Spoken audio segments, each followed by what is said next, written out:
friends, welcome to the closing press conference. The finishing post is in sight. Just before I introduce somebody who you already know to make a few remarks and take your questions, I simply just wanted to say thank you. When we met on Monday, we said that you in the media are our partners in animating and explaining the whole development challenge of Africa, and we thank you enormously for the work that you've done in that respect. That's why at the beginning of this week we organized some media training on the issue of reporting climate change. And we've had a busy media center. You've been busy as bees. You've always been humming. Sometimes you've been buzzing. And when I make lines like that, I really wouldn't want to be an interpreter. So, President, over to you, please, for some remarks and questions. Well, let me first and foremost express to you, the media, the great appreciation of the African Development Bank for your massive participation in these annual meetings. The media is actually the light to our communities, the light to our cities. And you're the one who project exactly what we need to hear. Sometimes not very pretty, sometimes what you want to hear, but you've got to do it. But you are also the media that's very important to communicate the very important things that are going on in Africa, because you provide the light to Africa. Actually, when I look at the Light Up and Power Africa, I want the media to help us light up Africa with great news about what's happening with regard to that. This has been a phenomenal annual meeting. So basically, everybody was here. And why were they here? They were here because the issues that we have selected for the annual meetings are very, very important issues for Africa, to energy and climate change. And again, I won't go through it, but you have already had it, that without electricity, without energy, African economies are going nowhere. And of course, we have to go somewhere. We have to grow. We have to be inclusive. We have to be competitive. And without energy, that's not going to happen. We heard through these meetings that in trying to solve that particular problem, there is a differentiated approach. We need grid systems, we need off-grid systems, we need mini-grid systems. We also heard that it's important for us to unlock our renewable energy potential, which is immense.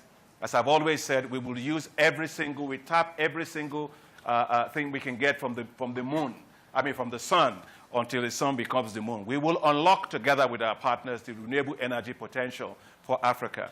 What else did we hear? You heard the story of Kevin Doe out of Sierra Leone. His passion, his commitment. It gives you a sense of future. We worked together with Ashish Thakkar. Many of you know him as a great entrepreneur.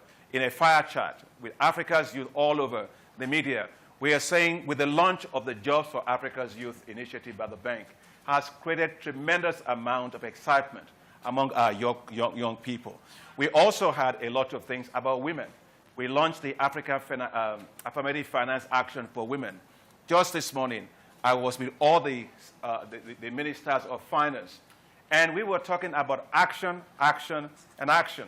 I am very impatient for results, and I think Africa should demand impatience as well for results.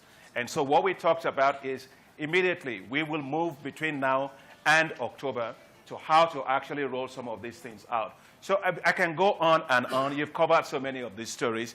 I just want to say that I'm very grateful to you all for all of what you have covered, and I know you have questions that you want to ask, but let me just say, for this moment before I sit down, I'm grateful to you. Thank you so very much for covering us, and thank you also for having the same passion that we have for Africa. Thank you, and the floor is open for questions.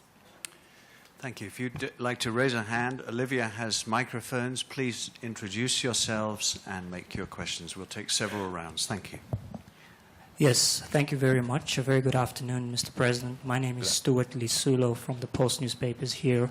What response the African Development Bank had specifically to that impassioned appeal for more equity into CEC Africa? Thank you. Thank you. A second question, please. I'm Stephen Nkoma from CBC Television, Zambia.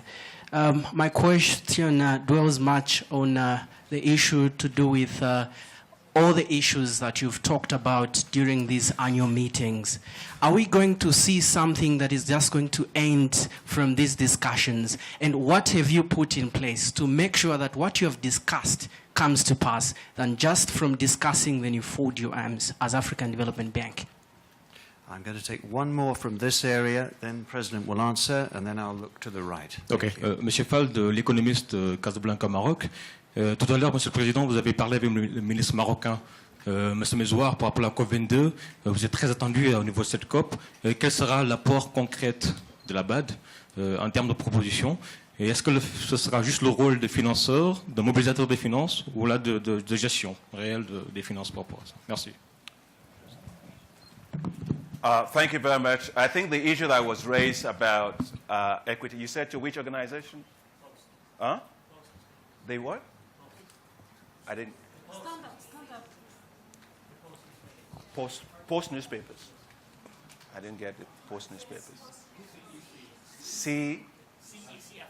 Ah, okay, all right, okay. Well, you know, for us, in terms of what we do, you know, we have a whole range of instruments that we use to support things. Right? We support via equity, we support via loans, we support via guarantees. So regardless of the entity, you know, if the issue meets the developmental direction that African Development Bank wants to go, you know, we will look at what's appropriate given what the needs are. It has to fit in our strategy, and that's how we have a whole series of instruments that we can deploy for that. For the annual meetings, what's the next step? In fact, I was just at the meeting with the Seglin Royal, the chairperson of COP21, and also with the incoming chairperson. I'll come back to your question of COP22. What did we discuss? We discussed action, action, and action. Exactly what is going to happen in COP22 is not going to be left to chance. And we discussed quite a lot about climate change, about how much we are going to mobilize in terms of climate finance, and also how we have to hold the global community accountable in terms of resources that is supposed to support Africa post-COP21 in Paris. We also had discussions just this morning, I was telling you, with the ministers of finance on the affirmative finance for action for women in Africa. This is the facility that we are setting up, which is going to help us mobilize close to $3 billion for women all across Africa. What are we doing? Just this morning, we reached a decision that the African Development Bank will convene a meeting of all the central bank governors and all the ministers of finance and the microfinance institutions in Africa, from all across Africa, to discuss three things. First, the affirmative finance action for a given country. In other words, create a group of practice in each of the country. Second one is that the countries themselves have to put in policies that will encourage lending more to women. And third is that we need a way in which we will de-risk the financial value chains to be able to lend more to women. And that was an action that we actually took, just to tell you how quickly we are moving into it. On the issue of energy, we decided that, you know, now that we have our strategy rolled out, a number of things have to be done. First, for us as a bank, from next week, we will advertise our position to have a vice president for power, energy, and green growth for the bank. As I mentioned to you when we started, we are actually structuring ourselves fit for purpose to deliver, right? What's important is to execute, but we have to structure ourselves to do that. The African Development Bank has now established what is called a vice presidency for power, energy, and green growth. We're going to recruit top-notch staff into that place in the next couple of months very quickly so we can roll out things. Now, for us in energy, our approach to energy, honestly, believe me, is going to be not about talk, but we've got to be on execution. And so within the next couple of months, you will see a lot of projects that we are going to do. Africa 50, I don't know if he's here, but yeah, okay. The CEO of Africa 50 is here, and you may want to talk to him, to discuss with him. I asked him pointedly, I'm the chairman of the board of Africa 50, and he's a fantastic guy. We just hired him. So yesterday in a fire chat with Africa's Youth, I asked him, you know, how many energy projects are we going to roll out from Africa 50 next year? You told me what? 10 to 15. Okay. Yeah, 10 to 15. That's the sense of urgency that you see with how we are moving. Et en ce qui concerne le COP22, je viens d'avoir les réunions avec le ministre des Affaires étrangères du Maroc. Et tout d'abord, je voudrais féliciter le roi, Sa Majesté de Maroc, pour avoir pris la responsabilité de faire la COP22 pour l'Afrique. COP22. COP22, c'est notre COP. C'est COP de l'Afrique. Et quand il y avait mentionné, je crois que les choses qu'il faut faire pour le COP22, c'est que le COP22 doit être une COP pour action sur les choses très importantes pour l'Afrique. Et je pense qu'il y a les choses qui sont très importantes. On a engagé ce matin avec Mme Ségolène Royal, qui est maintenant le chairperson de COP21, sur différentes choses. Tout d'abord, sur l'énergie renouvelable. Il y a une initiative sur l'énergie renouvelable qui a été développée et lancée en Paris pendant COP21. Il y aura le financement pour ça les Allemands, les Canadiens et aussi le gouvernement français. Et ça, c'est à part. Mais il y avait aussi l'initiative qui va soutenir l'énergie renouvelable de la part de l'Union européenne. Il y a une montant qu'ils ont discuté de 3 milliards d'euros et tout cela. Mais c'est la Banque africaine de développement qui est au sein de choses pour faire la coordination nécessaire pour qu'on puisse avoir les projets concrets, bancables, pour lesquels il faut avoir les financements. Thank you. Let's come over here, please. Good afternoon, Mr. President. My name is Kalonde from Zambia Daily Mail. In your official opening remarks, you said Africa should avoid getting into debt. How deep is this crisis, and what role would the ADB play in mitigating the crisis? Thank you. Behind you. Thank you very much. My name is Emmanuel K. Dugbevi. I work for Ghana Business News.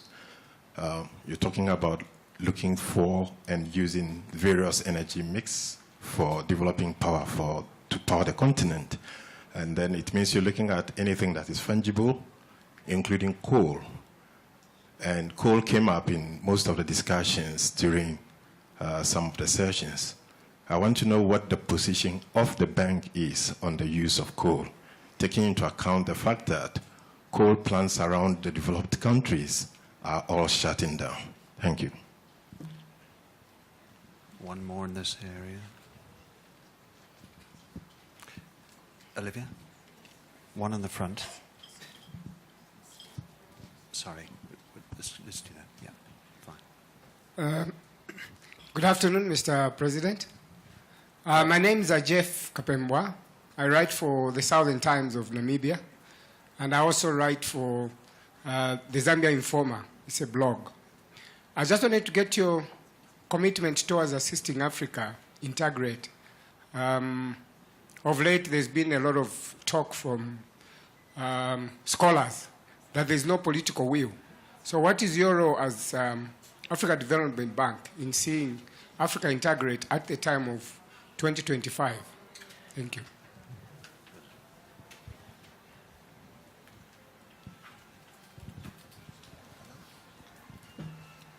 Thank you very much. I think first let me say, with regard to the issue of financial crisis, Africa is not in a crisis.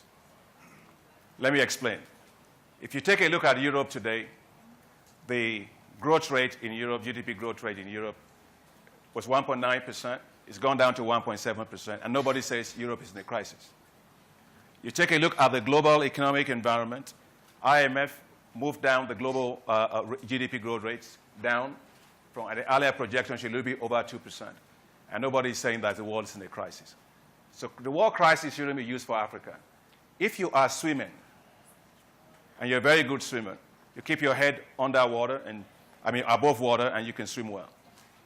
In a situation where you have a global economic headwinds, Africa growing about 4% this year, and projected to grow even faster in 2017. That means that Africa's head is above the water in a situation where, a very turbulent, a difficult situation of economic headwinds facing the world. Africa is not unique. In fact, African economies are quite resilient. Now, when you face shocks The issue is not the shock. The issue is your ability to be able to be resilient to recover from the shock. And here are the things that I think are very important for Africa to continue to remain resilient. First, African economies must rapidly diversify. That's very critical. They must diversify in terms of their export mix. They must also diversify in terms of the ways in which they, instead of exporting raw materials, they must actually export value-added products. Secondly is with regard to the regional markets. Countries that participate more in regional markets are less susceptible to the volatility of global commodity prices. So it's an opportunity to be able to do that. And third is that we as multilateral development banks, we are working also to provide counter-cyclical financial support for them to be able to remain buoyant even in difficult times. But don't forget, prices don't stay low forever. If you look at the price of oil today, it's probably about $51. That's probably the best it has been in quite a long time. So I don't think Africa should be boxed into a corner. It's not different from any part of the world.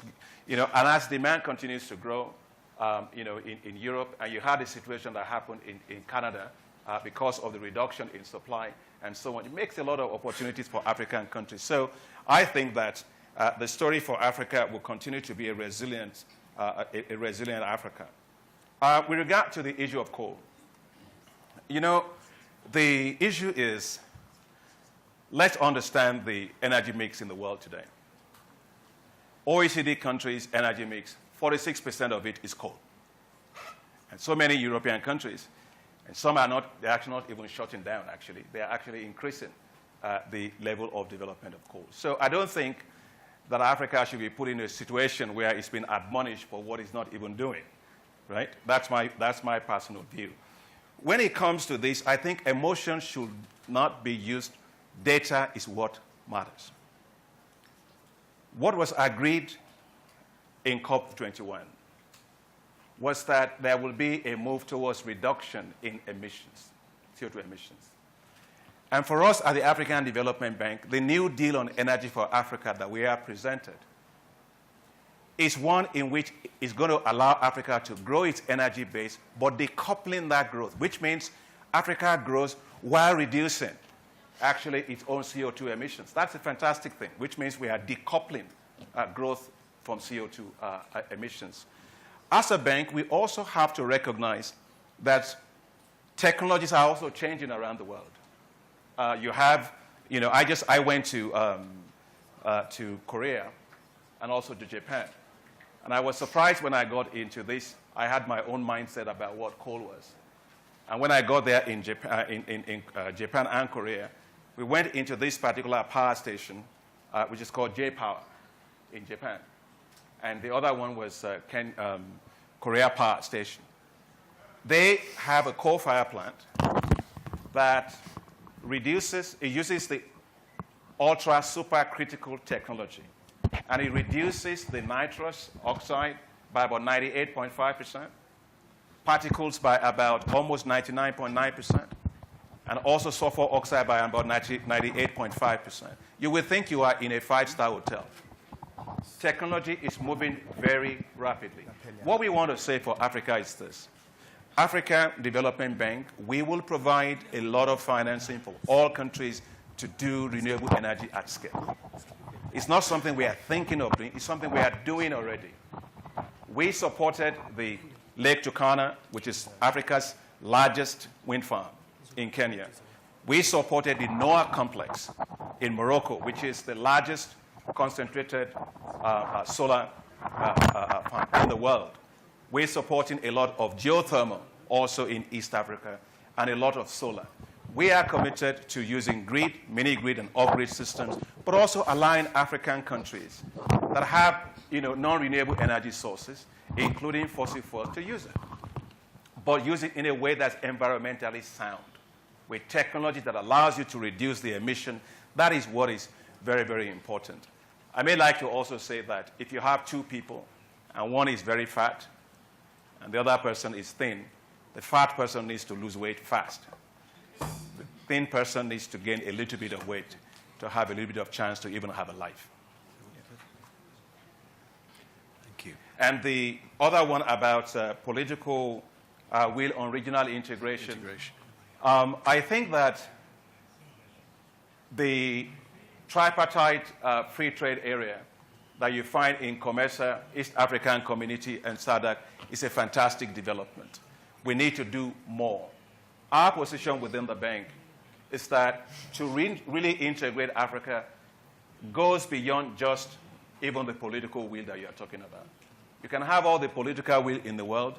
If there is no rail that links one country to the other, if there is no transnational highways that link them, if the tariff and non-tariff barriers are not coming down, or the airwaves are completely closed from each other, you can have all the political will in the world, it won't happen. That is why the African Development Bank, regional integration is very important for us, and the three areas we are investing in is first and foremost on regional infrastructure.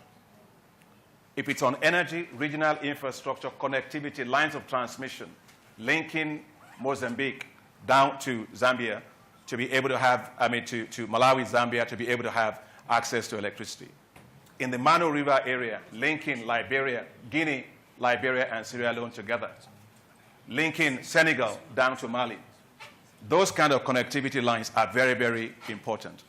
And so we are investing in infrastructure. Second thing is that we just released what is called the Visa Open Index in Africa. What did we find? Africa is still closed. You can't travel easily in many African countries. And so we are arguing together with African Union, we have to bring all these walls separating us in Africa down. What are we doing with the walls? We don't need them. Africa needs a bigger size market, and we need to make all these walls that separate us to go down. And finally is that a more resilient Africa requires a highly integrated financial market from Casablanca all the way to Johannesburg, to Nairobi.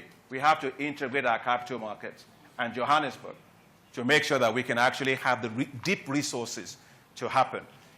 Let me just tell you, if you look at Africa to Africa investment, over 10 years ago was about $10 billion. Today, it's moved to $50 billion, which means Africans believe in Africa. And we as African Development Bank believe in Africa, but we want an Africa where it is easier to travel, where labor mobility can happen, where financial markets can be integrated, and that's what we are working on. Colleagues, we have 3 minutes left. I can take one question. Sorry, Olivier. Only one, and let's take it from the far end, because we've come this way. You choose one, Olivier. A woman. A lady. Yes, Very a woman. good. I agree, a woman, yes. Thank you. The last question. Thank you. It's on. But is the man handing his own question to him? Good afternoon, Your Excellency, President. My name's Nosiku Muyawa from Zanis. My concern is on the rural development. I would like to find out if in your implementation program, you have considered projects that could quickly benefit the rural areas in Africa, because there is this negative perception of African meetings benefiting only the working class. That's my question, Mr. President. Okay. He didn't include his own, right? So, no. I can't overrule my staff. It's okay. On the issue of the rural development, there is no doubt that there is a divide in terms of the growth process. Over 70% of our labor force are in the rural areas, and they depend on agriculture for a living. So in our agricultural strategy that we've developed, we are focusing on how to create what we call, new zones of economic prosperity. And what I mean by that is that taking agriculture as a business that works for smallholder farmers, that allows them to have markets, that allows them to be able to have access to finance, that allows them to have access to infrastructure, to link them to markets. We discussed this agricultural strategy at these annual meetings with a lot of civil society, private sector, and everybody else. And what I said to them is that we must not be afraid of wealth. We should always be afraid of poverty. And I don't want Africa to become a museum of poverty. Agriculture is a money-making business because everybody eats food. We want our farmers to take it as a business. African farmers are not different from any farmers in the world. The only reason is they don't have the right technology. They don't have access to finance. Women don't have access to land to be able to do a lot of it. They also don't have access to good markets and so on. So we want to remove the constraints around our smallholder farmers, especially women, and allow them to be able to produce well and also to be able to sell. And of course, to get young people into agriculture. In the rural area, we discussed quite a lot linking back to energy. At the end of the day, we are going to be faster in many rural areas to connect them to off-grid systems. And I think everybody agreed on that. In our new deal on energy for Africa, we are going to work to connect 75 million people to the off-grid system. A lot of those are going to be in the rural area so that nobody gets left behind. And finally, it's on rural finance.